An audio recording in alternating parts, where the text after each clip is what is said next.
안녕하십니까. 자, 양진석 세무사입니다. 자, 이번 시간에는 2026년도 가족법인입니다. 가족법인과 관련되는 내용으로 가기 전에 가족법인이 뭐죠? 그냥 통상적으로 그냥 1인법인이라고 생각하시면 됩니다.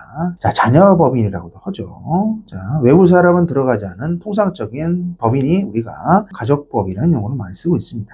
자, 그러면 가족법인을 왜 만들까요? 제일 좋은 거는 뭐냐? 가족법인은요, 가족을 구성원으로 해서 주주라든가 임직원으로 두는 거 아닙니까? 특히 가족법인이 가장 효율적인 거 자녀입니다. 자녀들에 대한 상속세나 증여세를 절세하기 위해서 가족법인을 두는 거죠. 효용도 있고요, 상당히. 자, 그럼 설립 단계에서 제일 중요한 건 뭐냐면요, 시간이 지나면 안 돼요. 처음 단계에서 주주 구성입니다. 이게 제일 중요한 것 같아요, 제가 볼 때는. 주주 구성을요, 제가 뭐라고 했죠? 설립 목적이 자녀에게 상속세나 증여세의 절세를 하기 위해서 가족법인을 만드는 거잖아요. 그러니까 처음에 설립을 할 때 세팅을 잘 하셔야 돼요, 주주 구성을. 그래서 온 가족을 기본적으로 이제 주주로 두는 건데, 뭐 배우자라든가, 그 다음에 직계 비속이라든가, 그 다음에 손녀, 손자도 다 가능합니다. 미성년자도 가능하고 그 다음에 유학생도 가능합니다. 단 이 경우에 주주로 들어가기 때문에 자금 출처물에 대한 조사 부분도 세무서에서 나올 수도 있겠죠. 그러니까 증여되는 면제 금액이 있지 않습니까? 거기에 맞게 증여를 하시고 주주로 구성을 잡으시면 좋을 것 같아요. 그래서 제가 볼 때는 설립 초기에는 무조건 자본금은 낮게 책정을 하시는 게 제일 중요합니다. 그래서 한 1,000만 원 정도로 설정을 하시고요. 무조건 자본금은 낮게 설정을 하시고, 모자라는 돈에 대해서는 있잖아요. 자, 은행 대출을 받던지 또는 부모님 차입 있죠. 차입으로 해서 조달을 해서 운영을 하시는 게 굉장히 중요하다고 생각이 됩니다. 이 내용과 관련되는 거는 뒤에서 또 상세하게 설명을 드릴게요. 자, 주주 구성은요, 부하고 뭐가 있겠죠. 지분의 비율을 대부분 누구한테 가게 해야 돼요? 자녀한테 가게끔 하셔야 돼요. 또는 손자녀한테 가게끔 구성을 하셔야지 상속세나 증여세, 절세 굉장히 유리합니다. 자녀 등으로 한 80% 이상을 구성을 하시는 걸 추천을 드립니다. 법인에서는 이제 대표이사라는 거를 선정을 해야 되겠죠. 부모 중에 한 분, 남자나 여자, 부모 중에 한 분이 대표이사를 통상적으로 맡고 있습니다. 가족법인 설립할 때 처음 세팅이죠. 첫 번째 오면은 주주 구성하고요. 제가 물어보는 게 이게 있어요. 두 가지. 부동산을 취득을 하시면서 가족법인을 설정을 할지, 또는 부동산을 취득을 하지 않으면서 가족법인을 설립을 할지, 요거부터 먼저 스타트를 치고 들어가요. 만약에 부동산을 취득을 하면서 가족법인 등을 설립을 하신다면, 요게 이제 상당 부분입니다. 이제 물건 부분 설명을 드릴게요. 저 주택과 주택 외로 쪼개집니다. 근데 주택부터 설명을 드리면 취득도 있고 보유도 있고 그 다음에 양도도 있을 겁니다.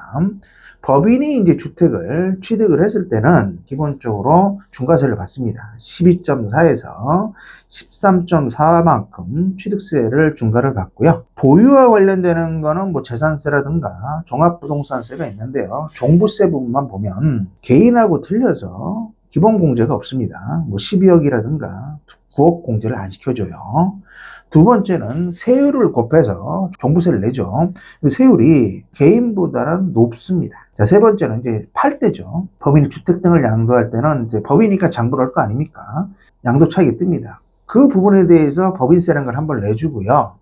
또 하나는 이중과세입니다. 토지 등 양도 소득에 대한 법인세가 있어요. 양도 차익에 대해서 22%만큼 또 양도와 관련된 세금을 냅니다. 그러니까 취득과 보유와 양도에 대해서 다 걸쳐 있어요. 주택을 산다면. 그래서 결론은 법인으로 부동산 취득은 좋지만 주택은 절대 취득을 해서 운영을 하지 마세요.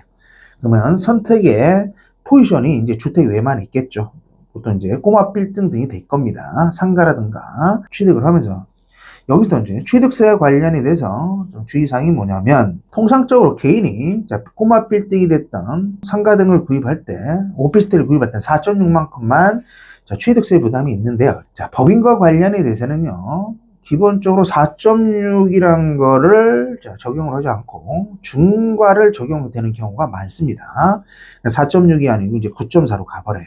자, 그리고 4.6에 비해서 9.4로 적용이 돼버리면, 자, 4.8%가 증가가 됩니다. 더 세금을 낸다는 얘기예요. 법인 소유가 됐을 때는. 이게 이제 기본적인 베이스가 되는데 취득세 중과라고 합니다. 법인이 주택 외에 부동산을 살 때요. 그러면 중과가 되지 않는 경우가 있어요. 세 가지 케이스가 있습니다.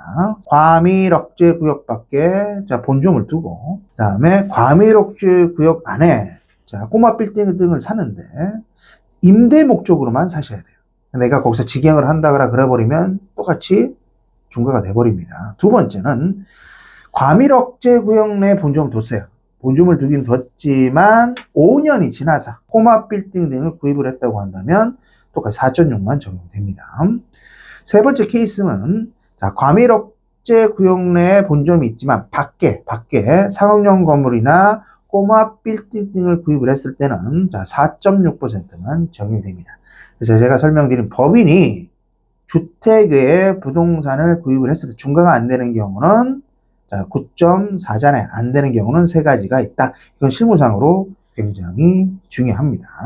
그래서 취득을 할 때 부동산으로 처음 초기 세팅을 할 때는 이 부분을 유용을 해서 부동산과 관련되는 세팅을 해주시기 바라겠습니다. 자, 그 다음에 가족법인을 여러분 있잖아요. 설립하는 장점이 뭐가 있을까요? 내가 고소득 전문직이라든가 또 소득이 굉장히 커요. 이런 경우에 소득세율이 어떻게 돼요? 누진세율이지 않습니까? 그럼 굉장히 세금을 많이 냅니다.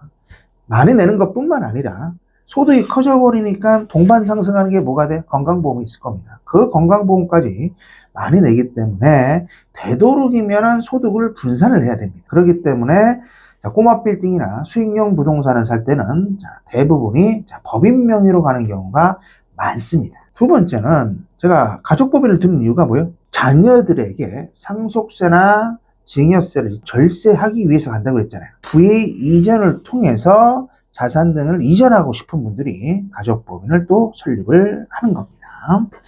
그래서 이번 시간에는 제가 가족법인과 관련이 되는 정의, 가족법인의 설립 목적, 좋습니다. 굉장히 내용이 자녀 등을 통한 상속증여세 절세죠.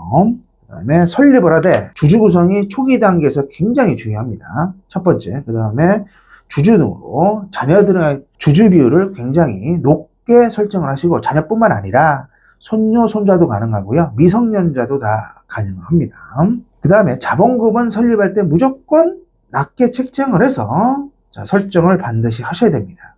그래야 슬림하게 갈 수가 있어요.